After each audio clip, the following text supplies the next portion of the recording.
Okay, thank you for joining us. Today we'll be doing beginner golf lessons with Joe Geiser, or Executive Director here at CPCO. And this initiative is part of our summer refresh aimed at bringing some excitement and fun to your summer. Joe will be walking us through just the fundamentals of golf, right? So I'm going to turn it over to Joe for him to introduce himself. Thank you. Thanks for this opportunity. So golf is a sport that's a lifelong sport. I started golf at the age of 9, not because 9? Yes, Okay. not because anybody in my family ever played golf before. I lived on a farm, but one day when I was in grade 4, the local golf course, somebody came and said, "We need people to caddy." I was 9 years old, so I was the only one who showed up. Went to the golf course and was a caddy, and then I And just to clarify, the caddy is the one that carries the bag. Okay. Carries the golfer's bag. Right. But yeah, in those days, unlike having a driving range, they had practice tees Okay. where I would be out on the practice tee while the pro was teaching golf lessons to people hitting balls at me. So I always had to make sure I could see where the balls were. But anyway, that's the start of it. And so from there, I got a job working at the golf course as in the back shop, cleaning golf clubs for the members. It was a private club in Woodbridge. And then from there, I became an assistant golf pro at the age of 16. And Wow, then, that's impressive. And then I taught golf. So it's the difference between a golf professional and a professional golfer. Professional golfers are the ones who play on the tour and make their money that way. What's his name? That famous one. Tiger Woods? Yes, that one. Okay. See how much I know about golf. And others. And others. Whereas a golf professional is a person who teaches golf, works at a golf course. Okay. So I was teaching golf, and I taught golf throughout high school. I worked in the winters at a golf school after school.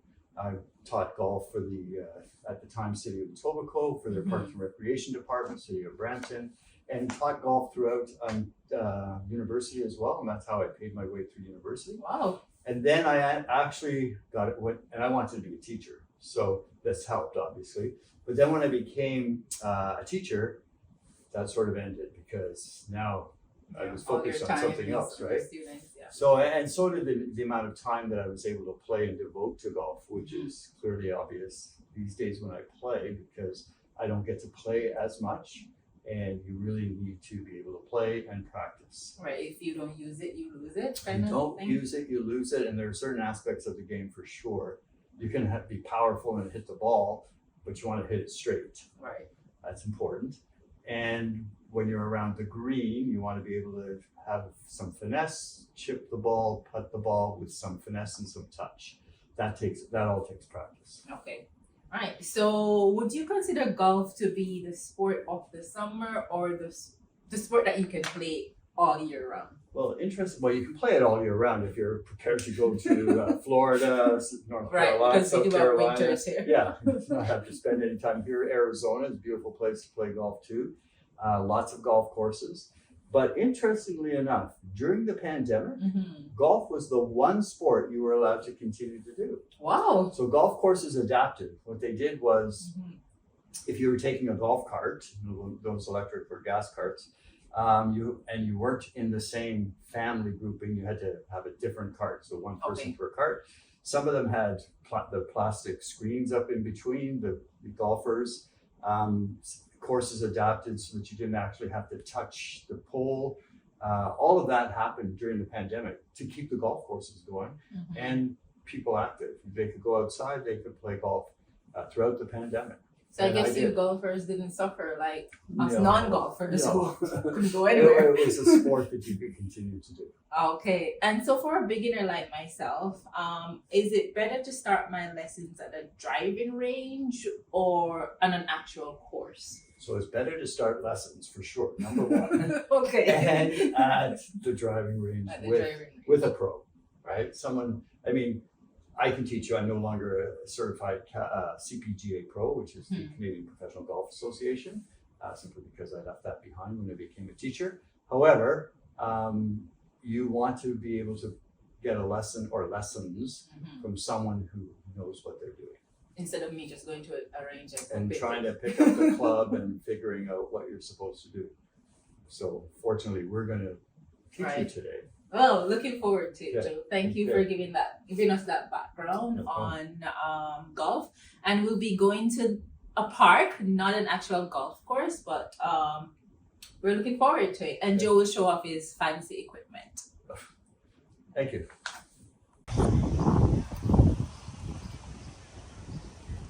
So here we are at the park, but if I could just reiterate, a golf course, a driving range, or a park, we never play golf in a park.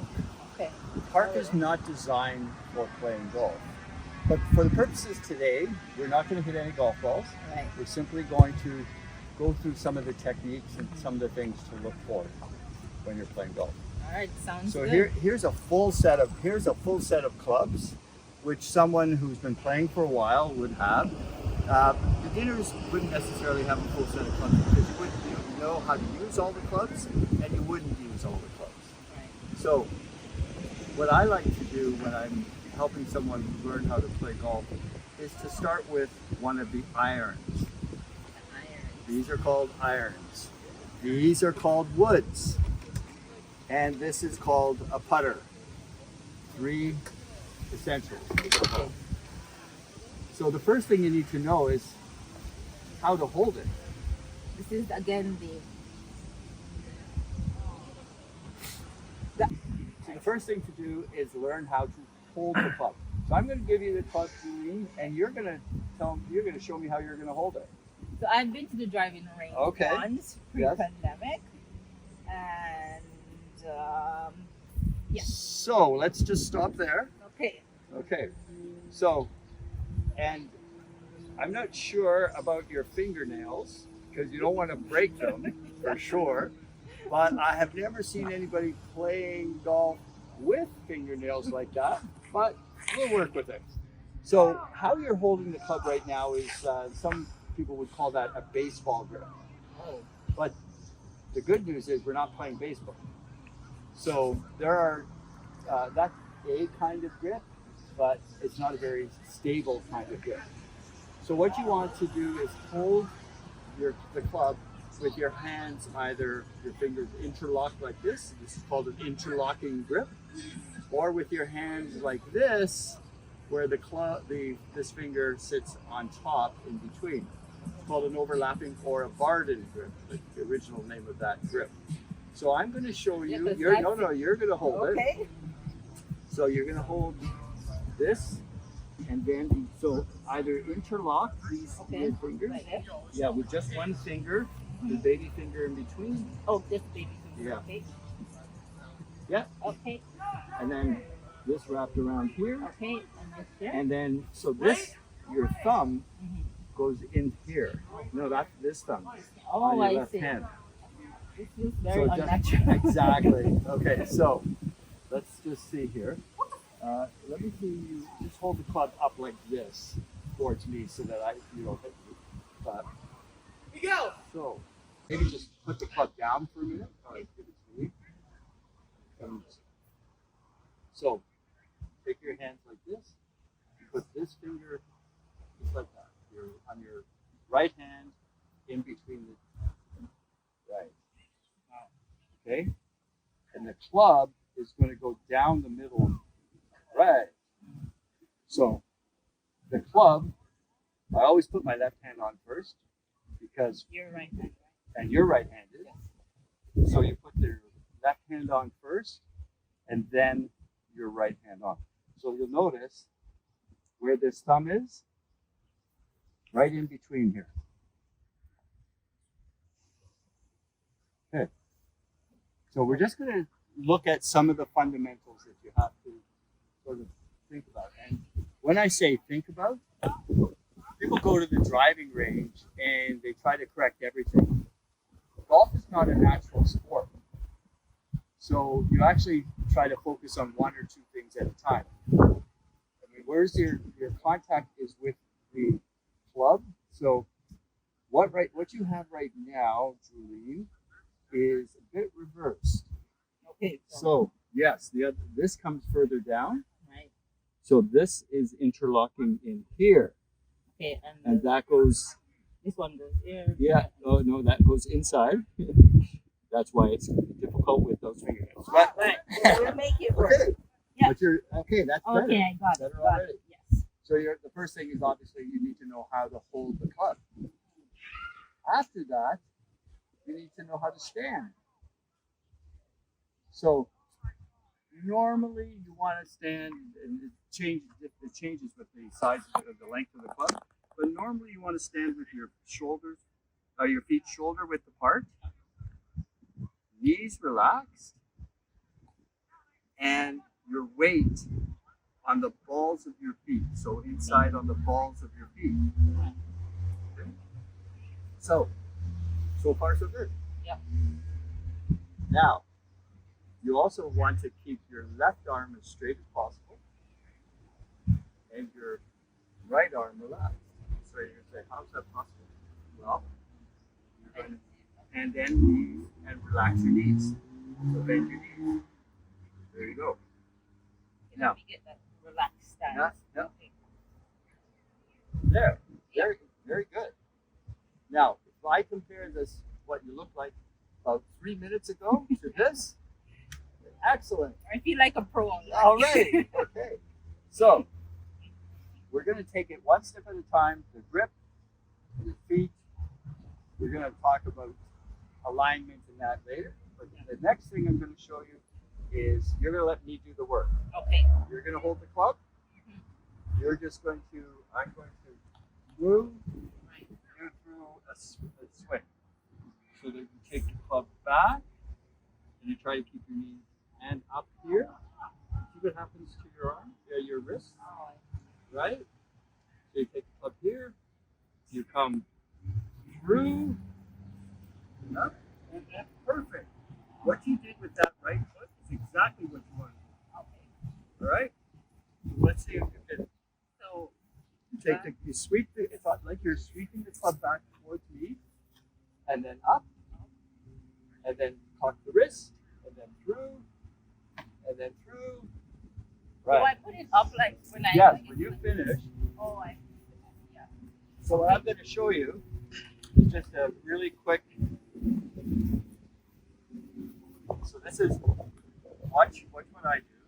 I take the club back, turn, up, through, and up. Oh, there we go. Okay. Fall there. Huh? So back towards me. Go back And up. and up and back and Through. So those are the fundamental. And then once you get here, see what happens to everything again, right on the other side. So back. I'm going to show you something in a minute. Go ahead, try it again, and then you'll feel the difference. Back, up, through, up, there. Now, a couple of things to think about. When I say you take the club back and up, you don't lift yourself up. okay. It's the club that goes up and your hips pivot, right? So that's why it was such a great sport during the pandemic. You always had to pivot. So I'm going to show you left arm straight. You're going to take the club back. Keep your head. Where's the ball? Oh, down there. So, okay. Now, you know how I said this isn't a natural sport? Yeah. Do you know how I said there's so much to think about? There is. So I'm going to do something. I hope you don't mind. I'm going to hold your head. Okay. Okay. Where's the ball? The ball's Ball is here. Yeah. So you always, when you'll hear them say, keep your eye on the ball. Oh. Because you don't want to lose sight of the ball. When you're looking, whenever you hit something, you have to be able to see it, right? So I'm going to hold your head. Go ahead. Take the club back and up, up, up, up, up, up. Okay. And through, and then through, and then through. Okay. So I was like this. yeah, that's right. You were sort of swaying. Right. So I But need to Your actually have my eyes head open. acts as the axis, Okay. right? So everything turns around your head. Use that as the axis.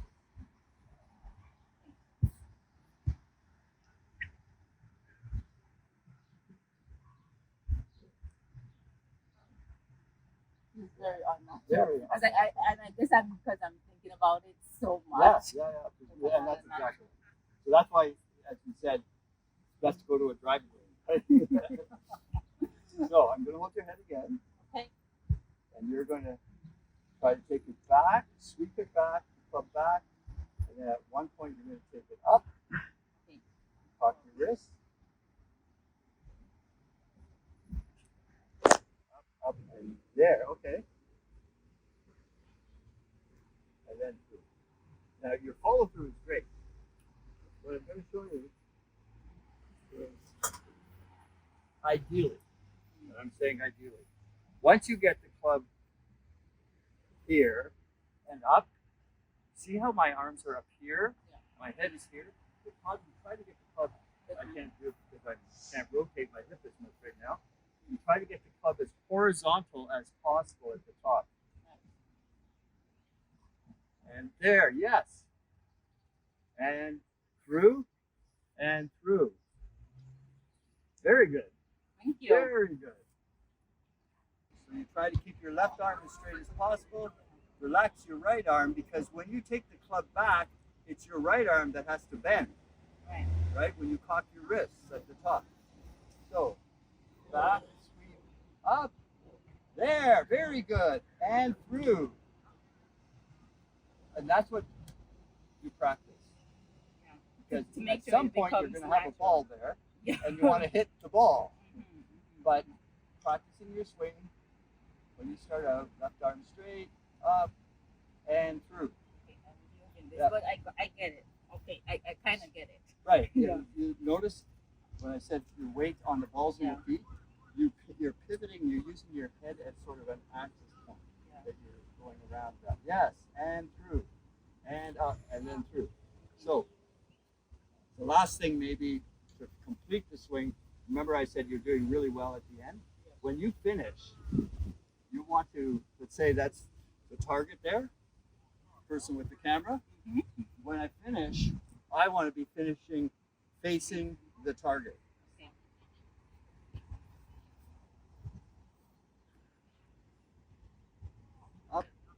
Up and through and up and yes, facing the target. So you see that right foot? Yeah. You can actually come up on the toe. Right. That gives you full momentum. Okay. Back and through.